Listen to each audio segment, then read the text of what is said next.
Ako môže zarábať na produktoch finančného trhu naozaj každý? Využívaš finančný trh? Nie, ja nie. Prestaň a buď normálny. Nemáš auto? Nemáš hypotéku? Druhý, tretí pilier, kreditnú kartu, účet v banke, poistenú nehnuteľnosť? Neinvestuješ? Nemáš poistenie na seba? Tak vidíš. Zarábaš na tom, že využívaš tieto produkty? Nie?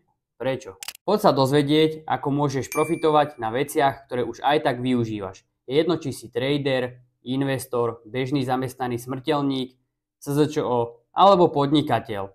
Finančný trh využívaš, či sa ti to páči alebo nepáči. Niektoré produkty sú dané štátom ako povinné. Máš čas si všetko riešiť sám a vyhľadávať tie najlepšie ponuky? Dnes už napríklad nie je pravidlom, že bežne na pobočke banky nájdeš hypotekárneho špecialistu. Je ten človek v banke skutočne profesionál? Alebo je len v práci, kde si musí odkrútiť nejaký čas? Ako je motivovaný ti pomôcť a nájsť pre teba skutočne to najlepšie riešenie? Zamyslel si sa niekedy nad tým? Ak ťa zaujíma, ako môžeš na produktoch z finančného trhu zarábať, napíš do komentára chcem a ja ti zadarmo pošlem 10-minútové video, kde sa dozvieš viac.